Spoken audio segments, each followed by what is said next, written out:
فتوے کی بھی پرزور مذمت کرتے ہیں اور اسلام کے خلاف کی گئی تمام سازشوں کی پرزور مذمت کرتے ہیں، اور اس کے ساتھ ساتھ برطانیہ میں قائم کی گئی، جیسے حضرت قبلہ مفکر اسلام نے ارشاد فرمایا ہے کہ سلیم قادری سنی تحریک کے جو قائد تھے ان کے ساتھ ہمارا ہر قسم کا تعاون رہے گا۔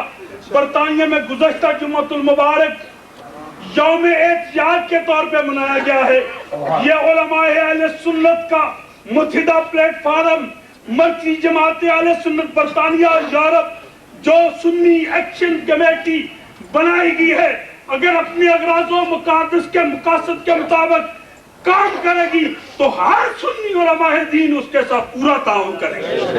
اور اس کے ساتھ آپ حضرات سے بھی درخواست ہے، آئیے ان تینوں قراردادوں کا ہاتھ اٹھا کر تائید فرمائیں۔ نعرہ تکبیر، نعرہ تکبیر، نعرہ رسالت، نعرہ رسالت، نعرہ حیدری، نعرہ غوثیہ، نعرہ مفکر اسلام، شہزادہ غوث اعظم، ما علینا الا البلاغ۔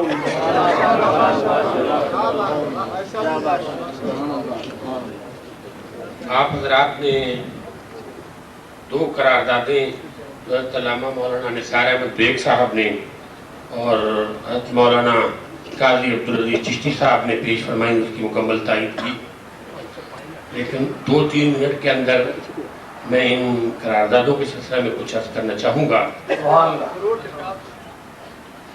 آپ کے علم میں ہے کہ پشاور میں ایک کانفرنس ہوئی، اس کانفرنس میں مسئلہ کشمیر کو یکسر نظر انداز کیا گیا۔ چونکہ آپ یورپ میں ہیں، وہاں کی اخبارات میں جو چھپتا ہے یہاں نہیں چھپتا۔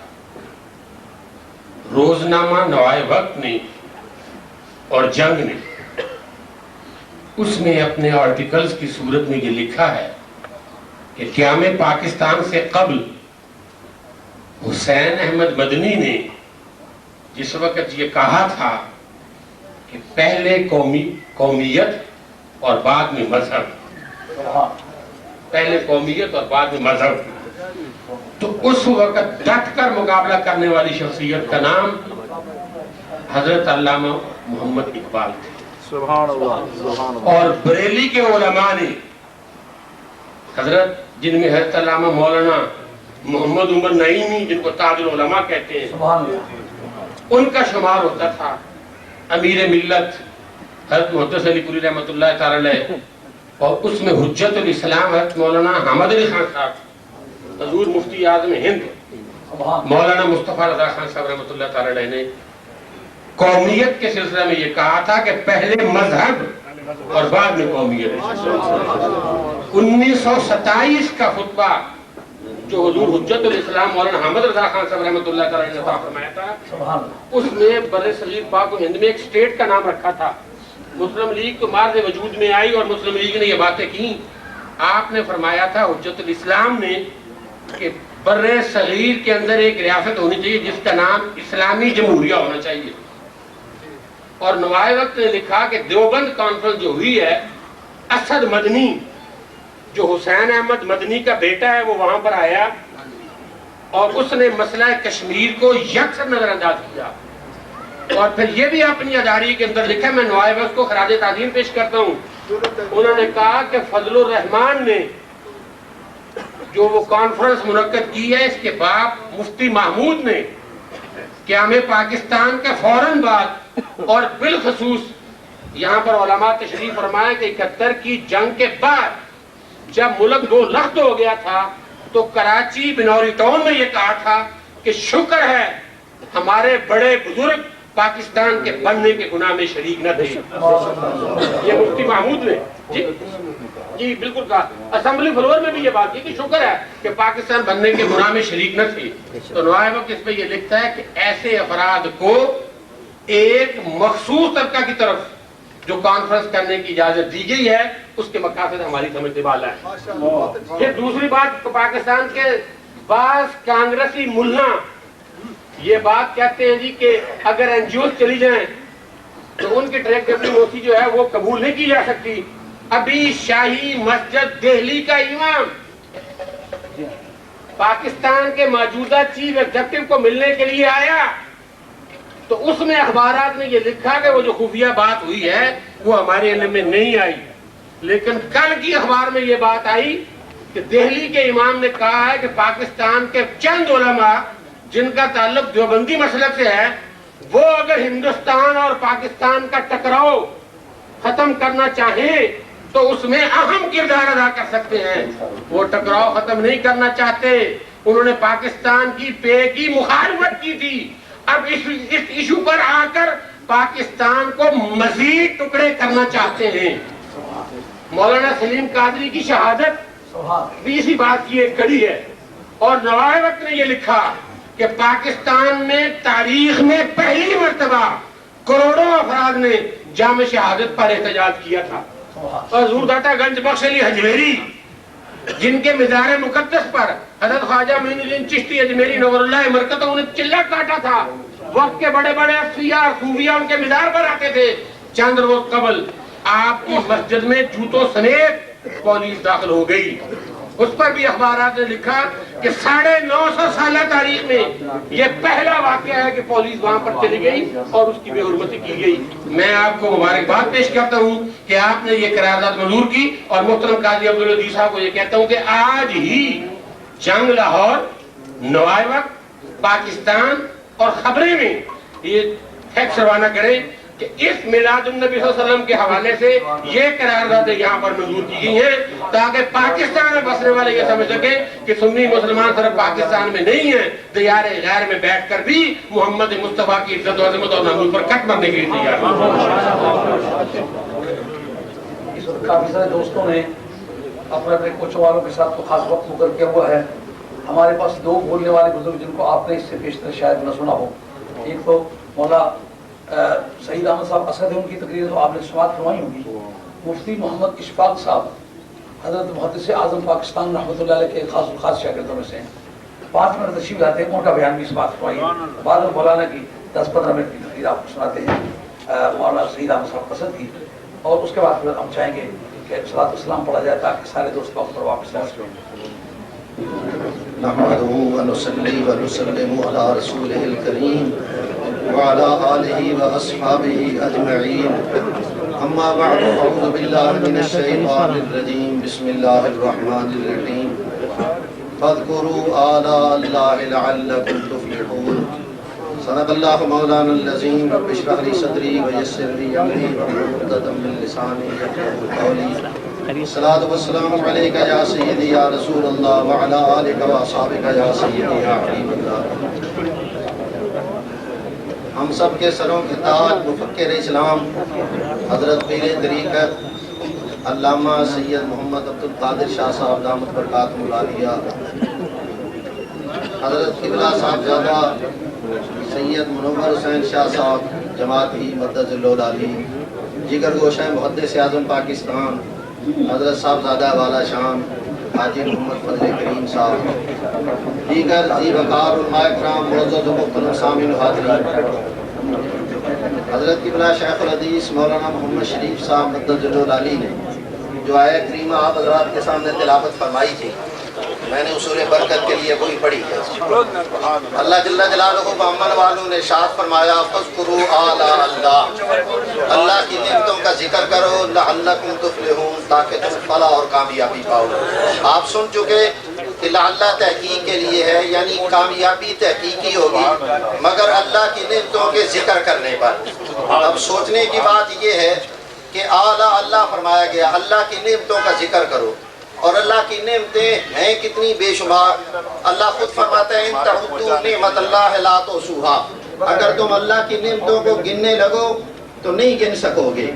خدا تو اللہ جل جلالہ و امن والو ارشاد فرماتا ہے کہ اللہ کی ساری نعمتوں کا ذکر کرو تو پھر تمہارے لیے حقیقتاً تحقیقی طور پر کامیابی ہے. اور ہر آدمی چاہتا ہے کہ تحقیقی کامیابی ملے، لیکن اب سوچنے کی بات یہ ہے کہ ساری نعمتیں ذکر کیسے کی جائیں، ساری نعمتوں کا تذکرہ بطور تشکر کیسے ادا کیا جائے، جبکہ نعمتیں بے شمار ہیں. اللہ فرماتا ہے تمہارے تمہارے بس میں نہیں کہ ساری نعمتوں کو گر سکو. اچھا جب ہمارے بس میں نہیں تو پھر اس کا حکم کیوں دیا گیا؟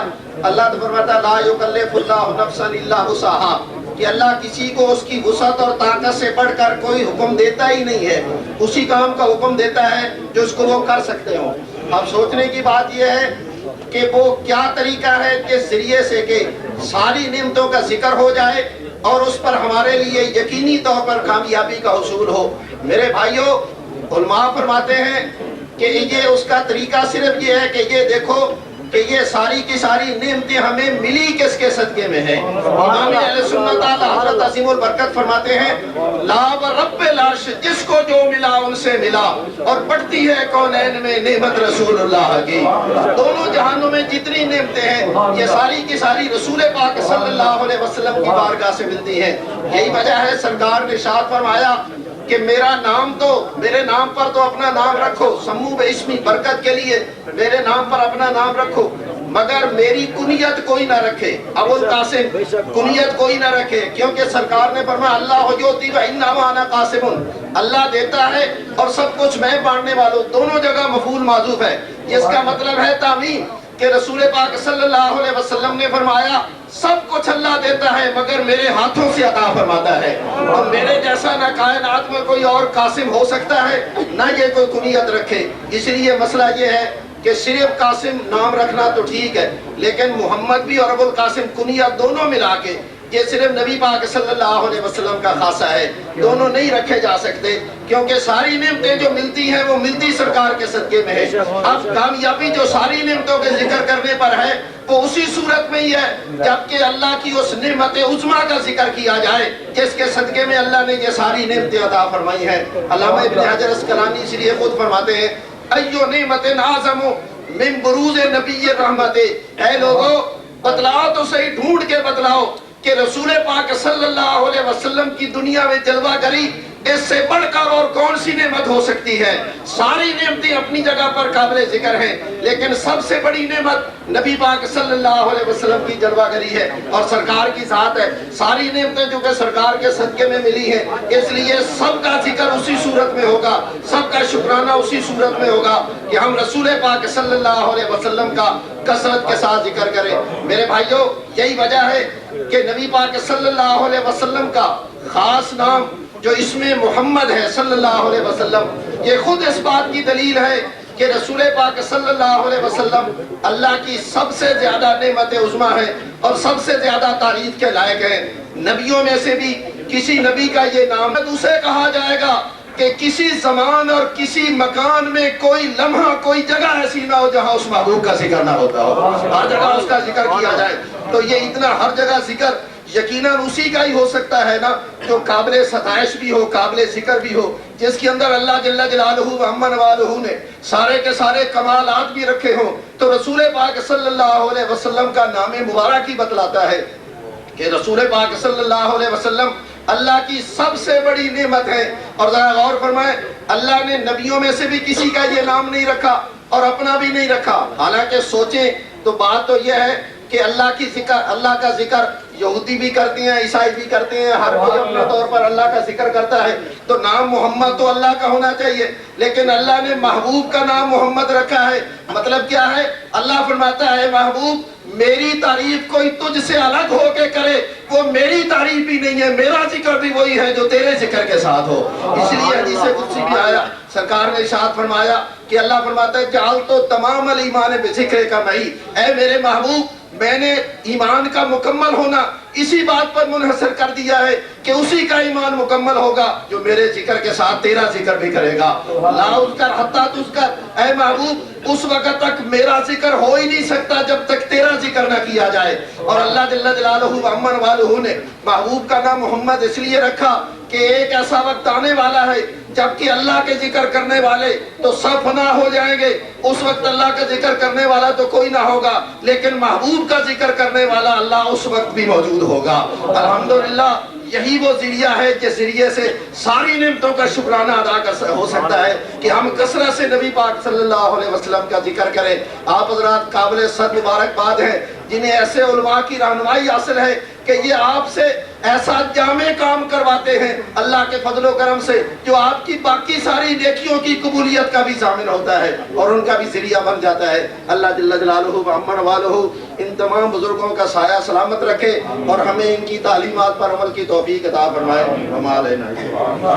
امام راضی رحمۃ اللہ تعالیٰ نے سرکار کی تعریف کے بے حد کیے جانے پر ایک ضابطہ باندھا ہے۔ وہ کہتے ہیں ہم قاعدہ کیا ہے، متناہی کا فعل متناہی ہوتا ہے، غیر متناہی کا فعل غیر متناہی ہوتا ہے۔ مدح خدا کرنا یہ کام مخلوق کا ہے، لیکن مدح مصطفیٰ کرنا کس کا کام ہے؟ خدا کا کام ہے۔ خدا کی تعریف کرنے والی مخلوق ہے، ان کی تعریف متناہی ہے، اور مصطفیٰ کی تعریف کرنے والا خدا ہے۔ خدا غیر متناہی ہے، اس لیے اس کا فعل بھی غیر متناہی ہے۔ خدا کی بھی کوئی حد نہیں، اور مدح محمد اس پر ایک نفس وارد ہوتا ہے۔ حدیث قدسی ہے کہ میں نے اپنی ایسی تعریف کی ہے جیسی کوئی تعریف نہیں کر سکا، تو میں خدا اپنی بھی تعریف کرتا تو اس کی بھی کوئی حد نہیں۔ اس کا جواب امام راضی نے بڑا خوبصورت لکھا ہے۔ ان کا پہلی بات تو یہ ہے کہ واصلہ بن الاسقا اس حدیث کے راویوں میں ایک راوی ہے جس پر محدثین نے جرح کی ہے، اور مسئلہ اعتقادی ہے۔ اعتقادیات میں حدیث مجروح جو ہے، جس کا راوی مجروح ہو جائے قابل استناد ہے، قابل اعتراض ہے، اس لیے کہ اس کی دلالت ظنی ہو جاتی ہے، اور دلائل ظنیہ کے ساتھ ثابت ہونے والے عقائد مضبوطی کے درجے کو نہیں پہنچتے۔ لیکن یہ کہ سرکار کی تعریف پروردگار کرتا ہے، یہ تو نصوص قطعیہ سے ثابت ہے، تو نصوص قطعیہ کی معارض دلیل ظنی واقع نہیں ہو سکتی، لہذا یہ حدیث کے درجے میں جاتی ہے۔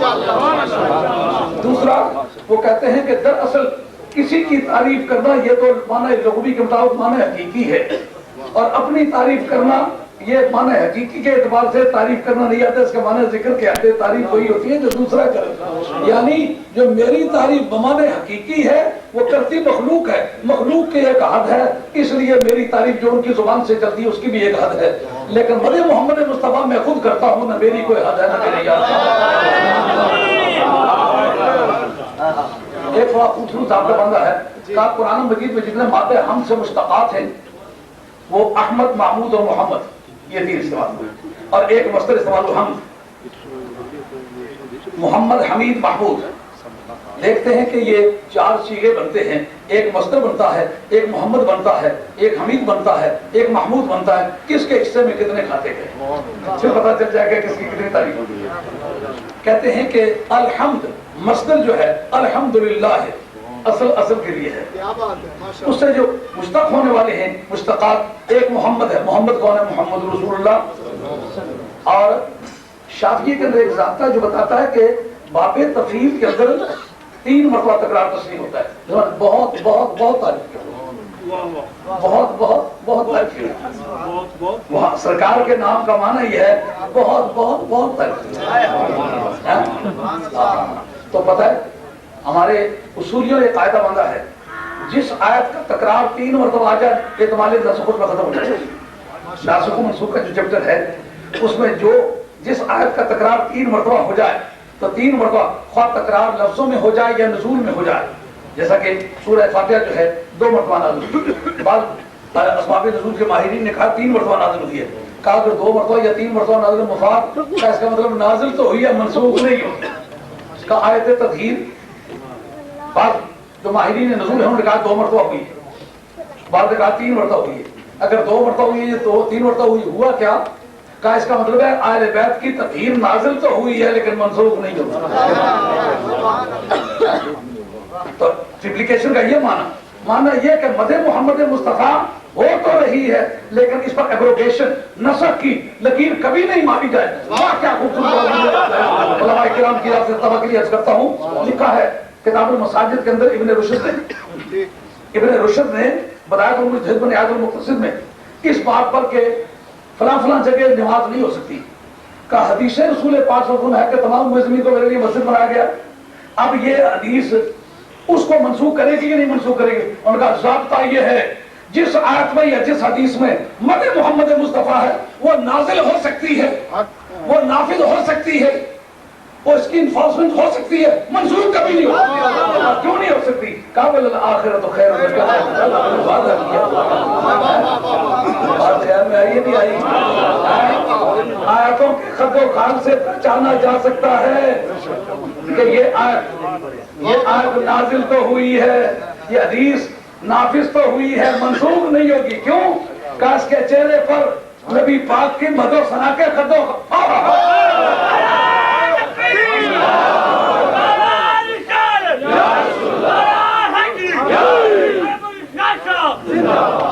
جن کے کوچ تو چلے گئے وہ تو چلے گئے، جن کے رہ گئے کچھ مل بھی رہا ہے کہ نہیں؟ کیا اس میں محبوب کے حسن کے زاویے بنے ہوئے ہیں؟ محبت کی عادت محبوب کے حسن کے زاویے مٹانے نہیں ہے. جو قرآن مجید کے اندرونی مزاج کو سمجھتا ہے اس کو پتا ہے محمد مصطفیٰ علیہ السلام کی مدح بیان تو ہو سکتی ہے، منسوخ نہیں.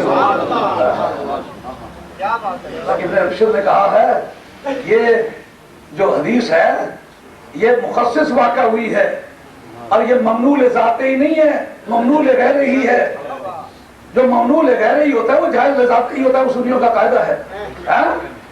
اس کا معنی نماز وہاں بھی ہو سکتی ہے، کسی اور عارضے نے روکا ہوا ہے.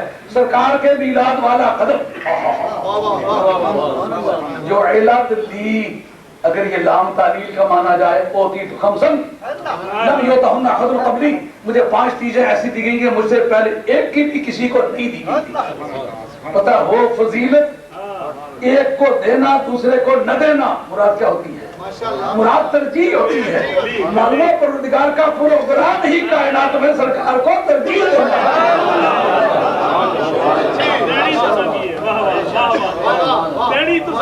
ہے. پہلی بات کیا؟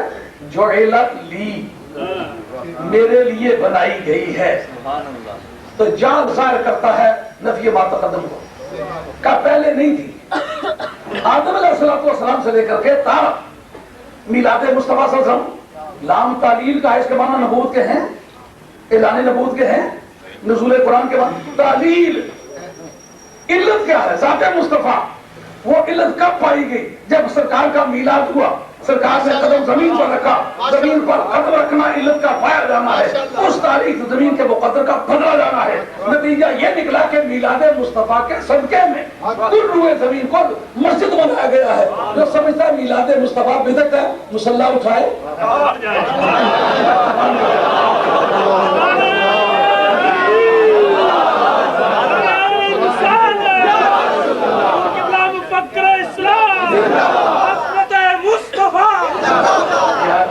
مہمانوں کو بٹھا کے خود روٹیاں کھانے لگ جانا بڑا برا ہے.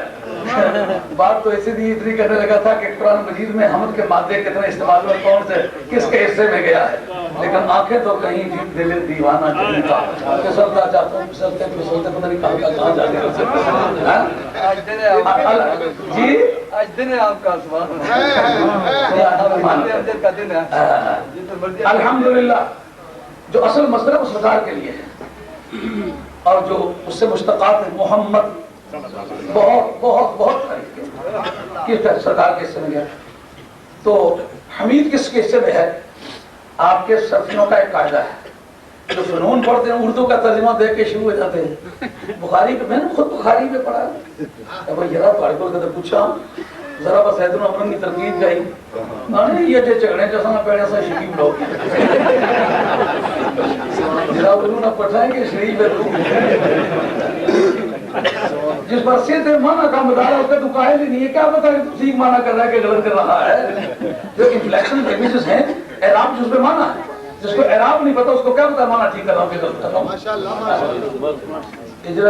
اصلا بیساں چاہتا ہوں 100 کہانیاں چودھریاں ہوئی ہیں. پہلے کوئی ضابطہ ماری تو بنی تو بھائی والا چاند مارو ویر جی اٹھائی رہی کہ جانے یہ چکنے تو سنگت ہے نظر. حمد اللہ کے لیے محمد پاک سرکار. حمید کسے کہتے ہیں؟ صرفیوں کا ایک قاعدہ فعیلن کے وزن پر جو سیگا ہوتا ہے وہ اپنے اندر کوئی معنی نہیں رکھتا، یا فاعلن کے معنی ہوتا ہے یا مفعولن کے معنی. اب حامدن کے معنی یا اس کے معنی احمد کے ہیں یا حامد کے یا معنی محمود کے. احمد کون ہے؟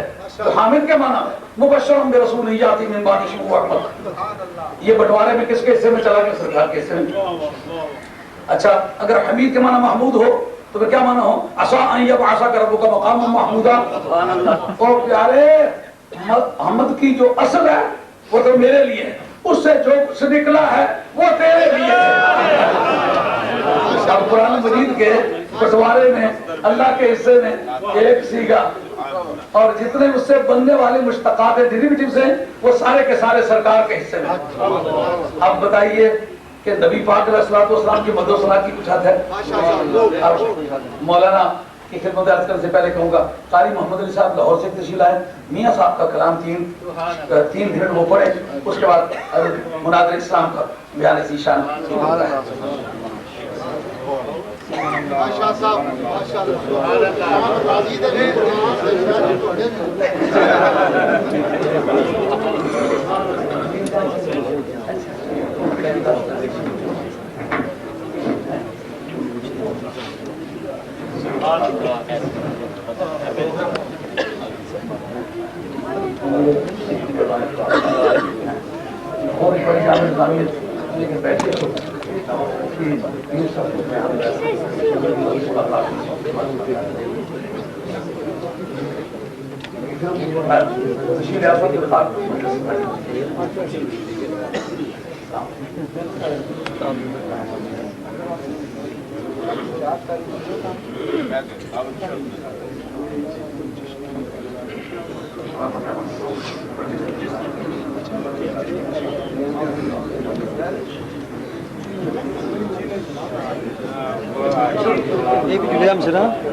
منگتا